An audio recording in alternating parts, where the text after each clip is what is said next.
আসসালামু আলাইকুম প্রিয় ভাই বোনেরা, আপনারা যে যেখান থেকে বসে আমার আজকের এই ভিডিওটি দেখছেন, MS ক্রাফট অ্যান্ড ডিজাইনের সকলকে ওয়েলকাম জানাচ্ছি।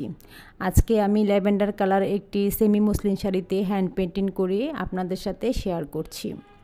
আশা করছি আপনাদের ভালো লাগবে। ভিডিওটি স্কিপ না করে ফার্স্ট টু লাস্ট পর্যন্ত দেখবেন, তাহলে আপনারা এই শাড়িটি পেন্টিং করে নিজেরাও ব্যবহার করতে পারবেন। তাহলে চলুন কিভাবে এই পেন্টিংটি করি আপনাদেরকে দেখিয়ে দিচ্ছি। আমি আন্তরিকভাবে দুঃখিত, আমার যে ফ্লাওয়ারগুলো আমি আগে থেকে পেন্টিং করেছিলাম সেটি কোনো রকমে কেটে গিয়েছে। তো যারা পেন্টিং করে থাকেন তারা অবশ্যই এটা বুঝতে পারবেন। এখানে আমি মূলত মাল্টি কালারের ফুলগুলো ব্যবহার করেছি। আমি অরেঞ্জ কালারের ফুল করেছি এবং নেভি ব্লু কালারের ফুল করেছি। এই ফুলগুলো আমি ফ্রি হ্যান্ডে এঁকে নিয়েছি। আর আপনারা যারা নতুন তারা অবশ্যই একটি কার্বন কাগজে এই ফুলের নকশাগুলো করে আগে থেকে এঁকে নেবেন, তাহলে আপনাদের জন্য সুবিধা হবে। এখন আমি ফুলগুলোতে কালো রং দিয়ে হাইলাইট করে নিয়েছি। আপনারা চাইলে আপনাদের পছন্দ মতো কালার দিয়েও হাইলাইট করতে পারেন। কালো রংটা এই জন্য দিয়েছি, ফুলটা যেন ফুটে উঠে পাপড়িগুলো যেন সুন্দর বোঝা যায়। আর এখানে আমি যে রংটা দিয়ে কাজ করছি সেটি হচ্ছে অ্যাক্রামিনের র কালার। বিভিন্ন মেডিসিন অথবা কেমিক্যাল দিয়ে আমি এই রঙগুলো মিশিয়ে নিয়েছি। আর যারা নতুন বোনেরা আছেন তাদের জন্য ফার্স্টে আমি সাজেস্ট করব যে অ্যাক্রাইলিক কালার দিয়ে কাজ করার জন্য, কেননা প্রথমে বোঝা যায় না কতটুকু পরিমাণ রং মেশাতে হবে, কতটুকু মেডিসিন দিতে হবে। সেজন্য আপনারা প্রথমে অ্যাক্রাইলিক কালার দিয়ে কাজটি করবেন, তাহলে আস্তে আস্তে আপনাদের আয়ত্তে আসবে। এখানে যে তুলিটি ব্যবহার করেছি এটি হচ্ছে চ্যাপ্টা তুলি। আপনারা চাইলে রাউন্ড তুলিও ব্যবহার করতে পারেন আপনাদের ইচ্ছা মতো, কিন্তু আমার কাছে খুবই তাড়াতাড়ি এবং সুন্দরভাবে কাজ করতে পারি চ্যাপ্টা তুলি দিয়ে, এজন্য আমি এই চ্যাপ্টা তুলিটা সবসময় বেশিরভাগ ব্যবহার করে থাকি। এখন আমি কালো রং দিয়ে একটু পাপড়ির উপরের অংশে এবং পাপড়ির মাঝখানে শেড করে নিচ্ছি। শেড করা হয়ে গেলে আমি বাকি সবগুলো ফুলেতে আমি শেড করে নিব। তারপর আমি যে পাতাটা আছে সেই পাতাটা দিয়ে নিব। এখানে আমি পাতার জন্য সবুজ রংটা ব্যবহার করছি।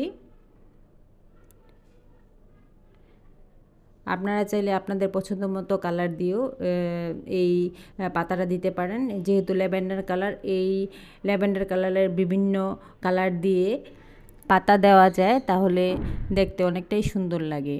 যারা আমার এই ভিডিওতে নতুন, আমার চ্যানেলটিকে এখনও সাবস্ক্রাইব করেননি, দয়া করে সাবস্ক্রাইব করে দিবেন। আর যারা সাবস্ক্রাইব করেছেন তাদেরকে অসংখ্য ধন্যবাদ। পাশে থাকা বেল আইকনে ক্লিক করে দিবেন আমার নিত্য নতুন ভিডিওর আপডেট পাওয়ার জন্য। আর ভিডিওটি যদি একান্তভাবে ভালো লেগে থাকে অবশ্যই একটি লাইক দিয়ে দিবেন। আপনাদের একটি লাইকে আমার কাজের অনুপ্রেরণা অনেকটাই বেড়ে যায়। তো এভাবে আমি পাতাগুলো দিয়ে নিচ্ছি। আর এই পেন্টিং সম্বন্ধে যদি আপনাদের কোনো কমেন্টস থাকে তাহলে আমাকে কমেন্ট বক্সে জানাবেন। আমি অবশ্যই চেষ্টা করব আপনাদের কমেন্টসের উত্তর দেওয়ার জন্য। পাতাগুলো দেওয়া হয়ে গেলে আমি যে ফুলের মধ্যে কলিগুলো থাকে সেগুলো লতা পাতাগুলো দিয়ে নিব। তো এখন আমি সবুজ রংটা দিয়েই লতা পাতাগুলো দিয়ে নিচ্ছি। যে কোনো কাজই আমরা করি না কেন আমাদের অবশ্যই ধৈর্য থাকতে হবে। এইসব পেন্টিংয়ের কাজগুলো অবশ্যই ধৈর্য না থাকলে কাজগুলো করা যাবে না। তাই যারা পেন্টিংয়ের কাজ করবেন তাদের ধৈর্যের সাথে কাজগুলো করতে হবে। আর রং মানেই তো মনের মাধুরী মিশিয়ে বিভিন্ন জিনিসকে অঙ্কন করাকে বোঝায়। তো রং দিয়ে আপনারা যেভাবে আপনাদের মনের মতো সাজিয়ে নিতে পারেন ততটাই সুন্দর হবে আপনাদের পেন্টিংগুলো। তো আমার নিজস্ব ডিজাইন, এই ডিজাইনটা আমি নিজে করেছি।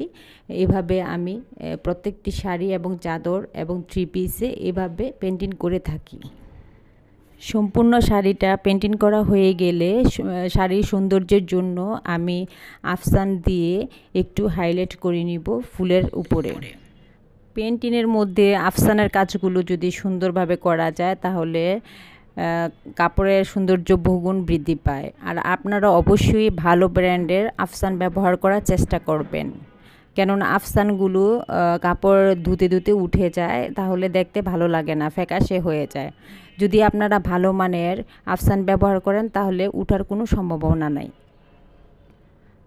তো এখন আমি এই ফুলের মধ্যে একটু হলুদ হলুদ ছোটো ছোটো ফুলগুলো দিয়ে নিচ্ছি। তাহলে প্রিয় ভাই ও বোনেরা, আপনারা দেখতে থাকুন আমি কিভাবে এই পেন্টিংগুলো কমপ্লিট করি। আর যারা যারা ধৈর্যের সাথে আমার এই পেন্টিংগুলো দেখছেন তাদেরকে আমার অন্তঃস্থল থেকে আন্তরিকভাবে ধন্যবাদ জানাচ্ছি। আশা করছি আমার সাথেই থাকবেন এবং আমাকে সাপোর্ট করে যাবেন। শাড়িতে আমার ফুলের ডিজাইনটা মোটামুটি কমপ্লিট হয়ে গিয়েছে। এখন ফুলের মাঝখানে যে রেণুটা আছে সেটি দিয়ে নিব।